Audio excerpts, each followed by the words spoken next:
Hey everybody, this is Brian. This is video 8 in our Java tutorial. Today we're going to talk about inheritance. No one's going to be getting rich. So what is inheritance? Well, we're going to make a new class. And let me move this down so you can actually see it. And we're going to call it an animal. So there's our animal class. You see there's nothing in it.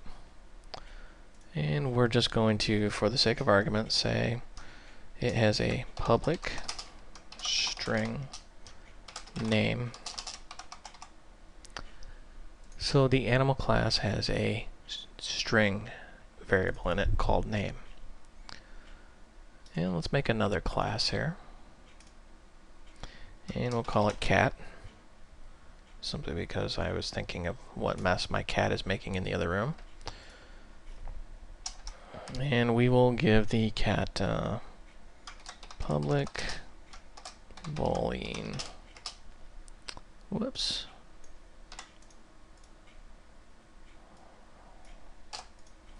We'll say clause equal true. Cat has claws, which is why I'm wondering what sort of mischief the cat is getting into right now. Save your work. Save it again. Go back to your start class, this handy little guy we've been working with this whole time. Notice how there's nothing in it. We've got our public static void main in our start class. Well, we're going to make an instance of this animal class. Whoops. Call this mAnimal equal new animal. And we're going to make an instance of the cat.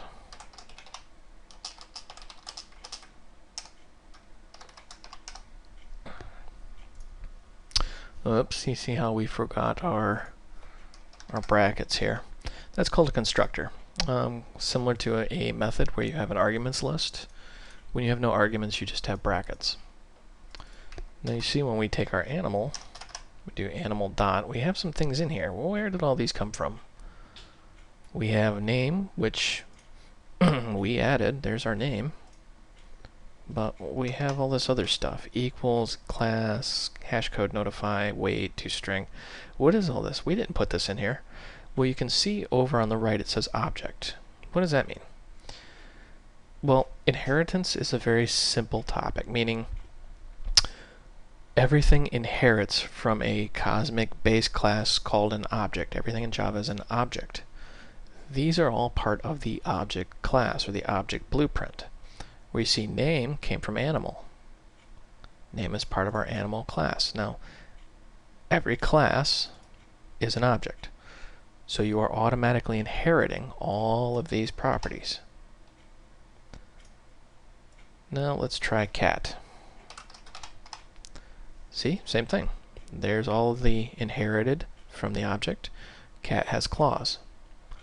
Now we can make our own inheritance chain, and to do that, go into our cat class, and we're going to say extends animal. Once again, that's case sensitive. So it will be access modifier, type, in this case class, the name cat, extends, meaning we are extending, and then the class that we are extending, which is animal. So the cat class is going to extend the animal class. What does extend mean? Means you're going to inherit that class in all its glory. So now when you type cat dot, you see the cat has claws from the cat class. It also has name from the animal class. It also has the objects, inherited items. So that's inheritance in a nutshell. Now, some languages have what's called multiple inheritance, meaning you can extend an animal and another class, another. Java does not do that. The designers of Java thought it would be ridiculous for something to, inherit the properties of an airplane and a refrigerator at the same time, even though there are refrigerated airplanes. We'll cover something called interfaces in another tutorial, which is a handy way of bypassing that limitation. You can make an interface saying it's a refrigerator and an airplane at the same time. But for inheritance, you can only inherit one class. Anytime you inherit that class, you inherit the properties of that class. For example, in animal, we're going to say public void breathe, because animals need to breathe, right? We'll say system.out.println, and let's just say breathing.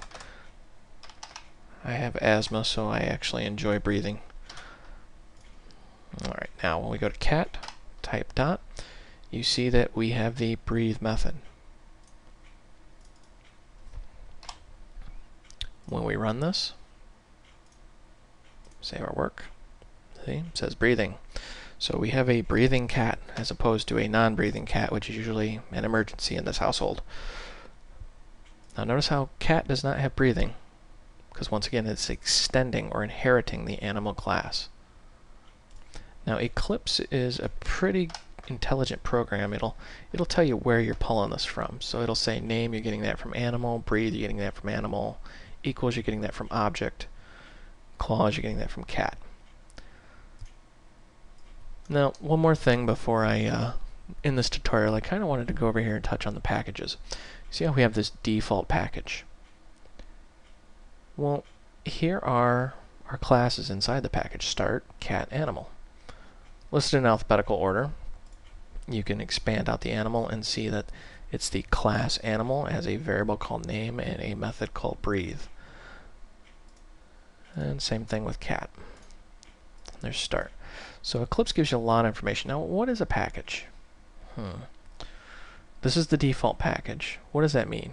Well, all classes by default are listed in the, ironically, default package. So if we say new package, and we'll call this dogs. There's our dogs package with nothing in it. Right click, go new class, and we'll call it, my old dog's name was Molly. There's Molly. Now you notice how it says at the top package dogs. That means Molly belongs to the dog package.